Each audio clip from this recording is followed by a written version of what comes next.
बच्चों पिछली क्लास में मैंने आपको स्वर्ण संधि पढ़ाई, स्वर्ण संधि के पांचों भेद पढ़ाए। आज हम दूसरी संधि पढ़ रहे हैं, व्यंजन संधि। बोर्ड की तरफ देखेंगे बच्चों। सबसे पहले हम व्यंजन संधि की जो डेफिनेशन है, परिभाषा है, वो मैं आपको समझा रही हूँ। व्यंजन संधि दूसरी टाइप की संधि है, स्वर संधि के बाद में दूसरी व्यंजन संधि। व्यंजन का किसी व्यंजन अथवा स्वर से या स्वर का किसी व्यंजन से मेल होने पर जो विकार यानी परिवर्तन होता है उसे व्यंजन संधि कहते हैं। जैसे व्यंजन का है तो व्यंजन से परिवर्तन होगा, या स्वर का व्यंजन में होगा, या व्यंजन का व्यंजन में, स्वर का व्यंजन में, ये इसके अंदर होगा। यानी किसी व्यंजन अथवा स्वर से, यानी व्यंजन का स्वर में या स्वर का किसमें, व्यंजन में मेल होने से जो विकार होगा वो परिवर्तन होगा, वही व्यंजन संधि होगी। अब बच्चों जब मैंने आपको सेकंड चैप्टर पढ़ाया था उसके अंदर मैंने आपको स्पर्श जो है स्वर के जो भेद में बताए थे, स्पर्श व्यंजन। तो स्पर्श व्यंजन को मैंने 5 वर्गों में डिवाइड करा था, यानी 5। जैसे उसके अंदर था आपका क वर्ग, च वर्ग, ट वर्ग, प वर्ग और त वर्ग। अब प्रत्येक वर्ग के मैंने 5 सिखाए थे। तो यहाँ पर ये फर्स्ट वाला नियम हम कर रहे हैं कि वर्ग का पहला वर्ण उसी वर्ग के तीसरे वर्ण में बदल जाता है। वर्ग का पहला वर्ग, अब वर्ग कितने 5 वर्गों में बांटा। जैसे मान लो क वर्ग है, अब क वर्ग के 5 है, क, ख, ग, घ, अंग। तो ये जो क वर्ग में 5 वर्ग हैं उसका क क्या है, राजा है। इसी तरह च है, च के भी च, छ, झ, झ, अंग। ऐसे ट के ट, ठ, ड, ड, अन।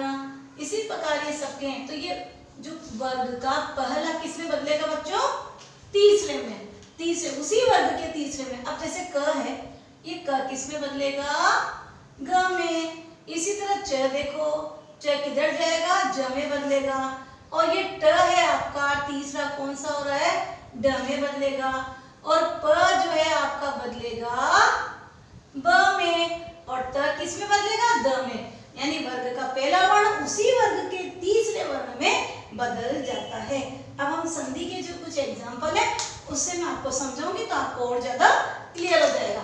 फर्स्ट देखेंगे आप, दिक् प्लस दर्शन। देखो जो ये शब्द है दिक्, इसमें जो है उसका जो लास्ट वर्ण है वो क्या है बच्चों, देखो स्वर रहित है, यानी व्यंजन है। और यहाँ पर क्या है, दूसरे जो शब्द है उसका पहला वर्ण क्या है, द क्या है, व्यंजन है। अब यहाँ पर व्यंजन का व्यंजन से परिवर्तन होने पर मेल जो होगा हो रहा है। अब देखो बच्चों ये क्या है, व्यंजन, और ये भी व्यंजन है। अब मैंने क्या बताया एग्जांपल में, क वर्ग किससे मिलेगा, अपने वर्ग के तीसरे। क का तीसरा क्या है, ग है। तो देखो इधर बच्चों दी तो ऐसा आएगा, और ये जो क है, क किससे बदलेगा, तीसरे थे। तो इस क की जगह हम क्या कर देंगे, द रहेगा, द रहेगा वैसे ही। और क की जगह ओनली हमें क्या करना है, ग लिखना है। अब ग के नीचे देखो बच्चों अलंत लगा हुआ है, यानी जो ग है ये क्या है, स्वर रहित है, व्यंजन है। लेकिन हम बीच में लिखते हैं तो यहाँ पर हम जो है अलंत लगाएंगे, आधा ग ही लिखेंगे। तो क्या हो गया बच्चों, क की जगह क्या हो गया, तीसरे वर्ग में बदल गया, तो ग आ गया। दिग् दर्शन, और दर्शन ऐसा कैसा लिख दिया अपना। एग्जाम्पल फर्स्ट समझा दिया मैंने। इसी का देखो दूसरा, दिक् प्लस अंबर। अब क क्या है बच्चों, क देखो इधर ये स्वर रहित है, यानी ये व्यंजन है। और इधर क्या आ रहा है, स्वर आ रहा है। तो यहाँ पर व्यंजन का किससे मिलाप हो रहा है, स्वर से। और जो परिवर्तन आएगा तो वही क्या होगा, व्यंजन संधि है। अब देखो क का परिवर्तन किसमें होगा, तीसरे वर्ग में। और तीसरा वर्ग हमारा क्या है, ग है। क्या है, ग। अब देखो इधर इस क की जगह हम क्या कर देंगे, ग कर देंगे। और इधर देखो यहाँ पर जो ग था, आधा है ग, स्वर रहित है, लेकिन ये जो स्वर है हमारा अंग, ये यहाँ पर मिल जाएगा तो ये स्वर सहित हो जाएगा, तो ये क्या हो जाएगा, व्यंजन हो जाएगा। तो दिक् प्लस अंबर मैंने क्या कर दिया, दिगंबर। नेक्स्ट देखो, अच प्लस अंत। अब देखो यहाँ पर च का तीसरा वर्ग देखो क्या है बच्चों, ज। बोर्ड पे समझा ना मैंने, ज। अब देखो ये क्या है, च च स्वर रहित है, तो ये क्या हो गया व्यंजन है। और यहाँ पर क्या आ रहा है अंग, तो यह क्या है हमारा स्वर है, तो व्यंजन का किससे मेल हो रहा है, स्वर से, तो परिवर्तन आएगा। तो च किस में बदल जाएगा, अपने तीसरे वर्ग में। तो तीसरा वर्ग है ज, तो हमको क्या करना है, इस च की जगह हमें ज लिखना है। अब यहाँ पर हमारे पास क्या है, स्वर है अंग, तो ये जब स्वर से मिल जाएगा तो ये जो ज है ये पूरा कंप्लीट हो जाएगा, ये अंक की मात्राएं लगा देंगे, तो अच प्लस अंत का हो गया अजंत। नेक्स्ट एक और देखेंगे बच्चों, षट प्लस आन। अब देखो ट है, ट क्या है बच्चों, व्यंजन है, और आ क्या है हमारा, स्वर है। अब देखो ट का तीसरा वर्ग क्या बोला मैंने, ड। अब ड यहाँ पर क्या है, स्वर रहित है, लेकिन यहाँ पर क्या आ रहा है बच्चों, दूसरे जो शब्द है उसके पहले वर्ग में क्या आ रहा है, स्वर आ रहा है, तो ये स्वर यहाँ मिलेगा, तो ट का तो क्या हो रहा है, ड हो रहा है, तो यहाँ पर डा कर देंगे और हो जाएगा षडानंद।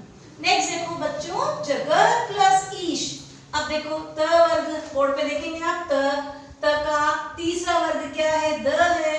देखो जगत प्लस ईश, अब यहाँ पर क्या है बच्चों, ये व्यंजन है, ये जो शब्द है इसका लास्ट वाला वर्ग क्या है, व्यंजन है, और इस शब्द का जो पहला, दूसरे शब्द का पहला वर्ग क्या है, स्वर है। अब देखो ये त किस में बदल रहा है, नियम क्या कह रहा है, द में बदलेगा, तो यहाँ पर हमने लिख दिया जब, तो ऐसा कैसे लिख दिया। अब त की जगह में क्या करना है, द करना है।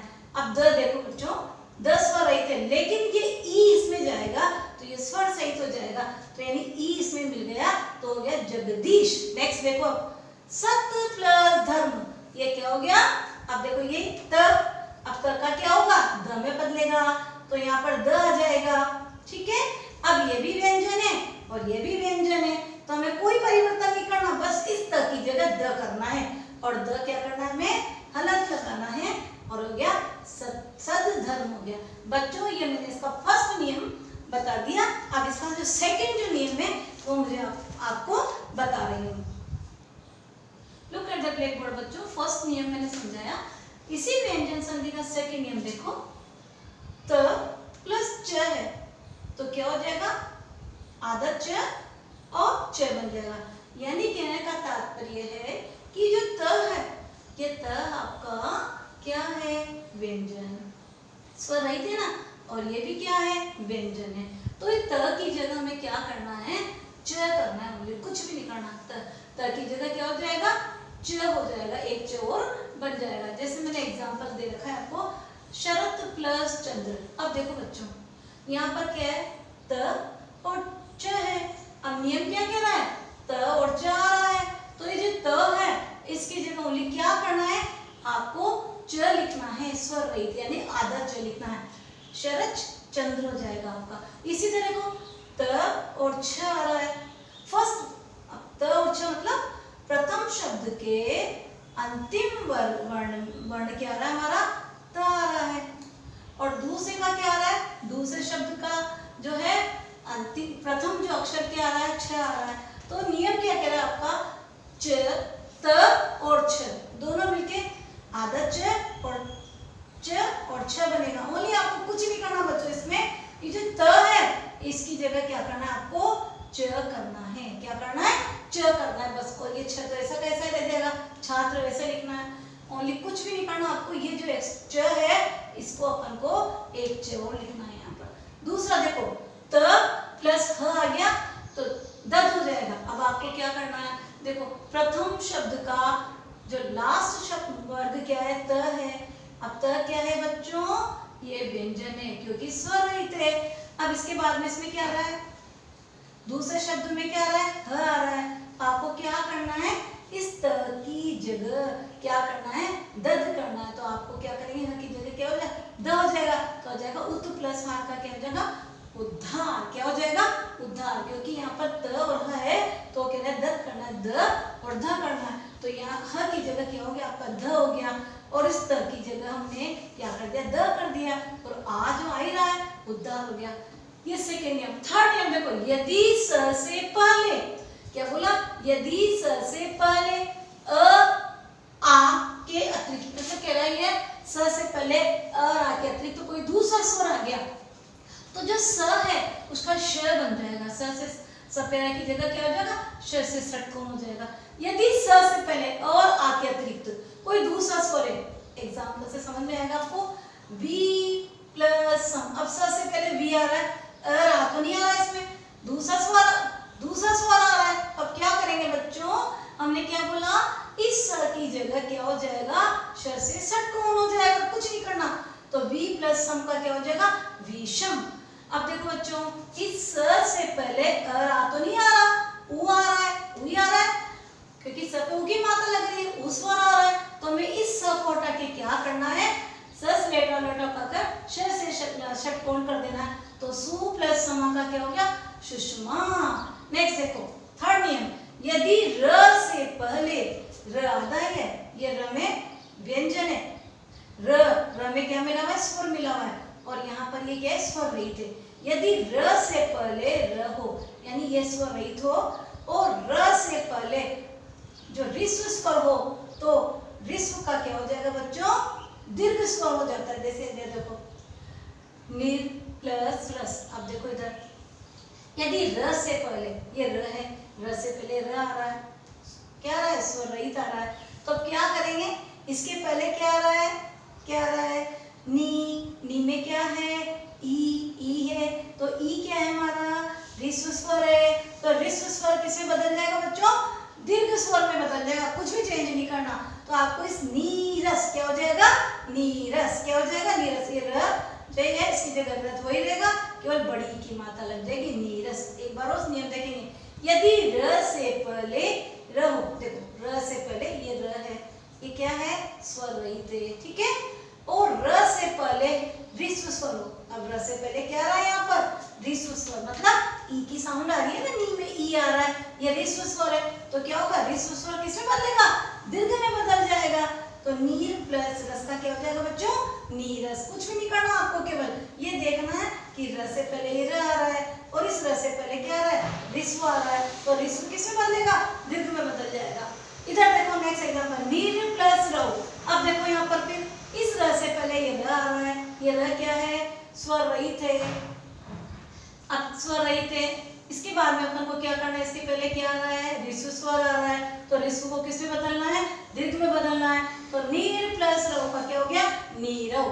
बच्चों मैंने आपको जो व्यंजन संधि है वो कंप्लीट करा दी है। नेक्स्ट क्लास में मैं आपको लास्ट संधि है, विसर्ग संधि पढ़ाऊंगी।